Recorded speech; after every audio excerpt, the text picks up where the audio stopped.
Hello and welcome to the MBR Show. I'm Danny Milner. And I'm Al Muldoon, and today we're talking about what could be the biggest U-turn in mountain biking.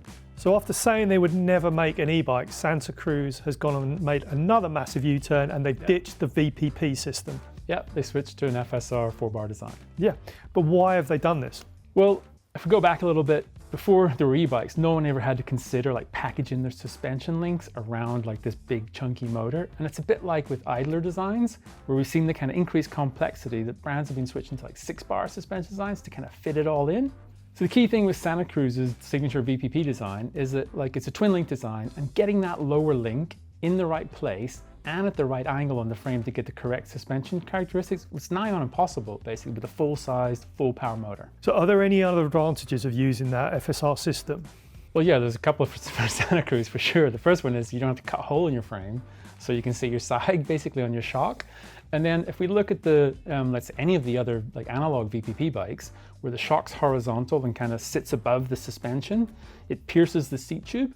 So there's way better like seat post insertion on the bikes than there was previously. And there's one more little thing that if anyone has ever tried to change their geometry on a VPP bike, they'll know how tricky it was to kind of like semi-compress the suspension to get at the bolt that's on the lower link. It was a nightmare. With the new bike, it's up at the rocker link. It's where the rocker link meets the seat stay assembly. It's captured, so you literally just undo them, flip them around, bolt them back together, bang, 2 geometry settings.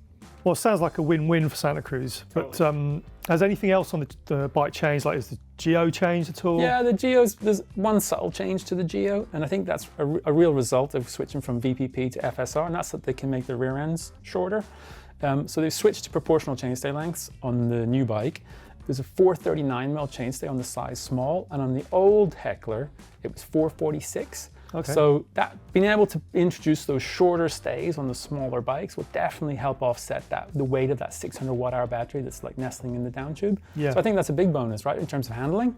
Yeah, across the range of frame sizes, it's going to be a lot more consistent. Yeah, there's still 5 frame sizes, and then they've got proportional chainstays, and then it's just that the smaller sizes, it's got MX wheels, that basically allows them to get that kind of like just better weight distribution. And that becomes even more important when you add in the 250 watt-hour power more range extender, Yeah, it's right? a big chunk of weight, and I'm glad you brought that up, because I think Santa Cruz basically stopped short of just making this bike a Specialized. But when you look at the bike with the range extender fitted, you can see it's in the wrong place. I mean, we made a whole video about why every bike will look like a Specialized, because we were joking about how where the range extender goes is really important.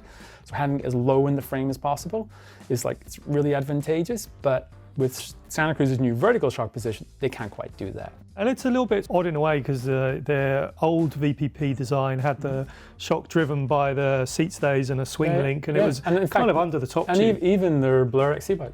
It still has it, doesn't it? It's a single pivot with a linkage actuated shock, and it's under. So I thought they'd go all the way, but maybe that's just, you know, like too much. Didn't go to third base. Yeah. First date. Now, Danny, I've not even mentioned the motor yet, but you went to the launch of the new Bosch Performance Line CX. Can you hit me with the headline numbers on that? Yeah, so I guess the first thing is that there's no change to the power numbers, which is a little bit of a surprise, I guess, with some of the competitors coming onto the market. So you've still got 85 Newton meters and 600 watts of peak power. Does that make it a mid-power bike now? Yeah, I mean, compared to a DJI, yeah, it does. Yeah. So nothing there, but the motor has reduced in size slightly. They've got 2 mounting points now instead of 3, so it's the same as the SX. Manufacturers can choose which motor they spec on their bikes, a little bit more kind of modular kind of feel to it there. They've got rid of the rattle. That's probably the most significant part of the new motor. Yeah. So not only does it not rattle when you're coasting now, it also is quieter when the motor is actually engaged as well. Those are 2 significant changes. They've also got 2 new batteries as well, which use the latest cell technology that was in the 400. So what have we got? 600 and 800 options? Yeah, so if we look at the latest cells, they've now got the 400, 600 and 800, if you include what came with the SX last year. So the ones that you'll see with the new CX are going to be the 600 and the 800. So they've gone for the lighter 600 watt-hour battery. It's a 160, 150 bike, isn't it, travel-wise? It's a MX mullet wheels. They've got the smaller battery, which is lighter. They've got a fully enclosed down tube, smaller down tube. So it sounds like they're kind of targeting weight a little bit with this, keeping the weight down. Absolutely. Is that right? Yeah, it is. I mean, so the claim weight on the GX Axis build at 8.6K, which is like just 8.5 grand basically, is 22.37 kilos. Now, I don't know what size that is, but that's their claimed weight, right? That's 2 kilos heavier than a Moterra SL at the same price, same travel, 600 watt-hour battery, and a full power Shimano motor.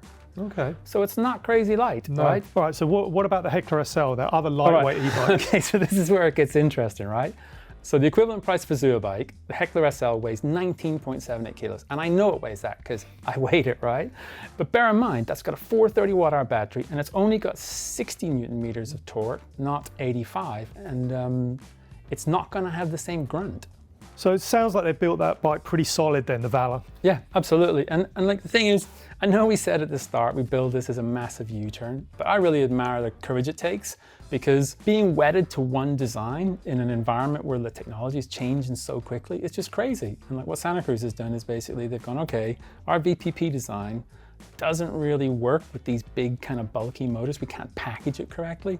And they've chucked the baby out with the bathwater. And I'm pleased they did it. Yeah, I totally agree, and I see quite a few brands out there that are totally wedded to their DNA, that their suspension designs that they've had for years, and they feel like they can never be separated from it, and I think that's a really bad decision, because a lot of people out there just do not care. No, they don't. It's the story's moved on. Yeah. Which suspension design you hang your hat on is a 20-year-old story. Absolutely. Now it's like, what motor's it got? I want that one with that motor. Yeah. But I think what's really cool is I could actually see Santa Cruz sticking with their VPP design, because it's good. Their analog bikes are good for all their analog bikes, and then FSR for all their e-bikes. But this still doesn't answer the question, where does the current Heckler SL fit into that range? That's the one in the middle. It's got VPP, but it's an e-bike. Yeah. I don't know how they'll transition all their bikes. I mean, who knows? Yeah, I guess you're looking at a bike that was designed before things kind of moved on, maybe. Exactly. Yeah. Exactly. And like, I don't know where that bike will end up, but we've got that bike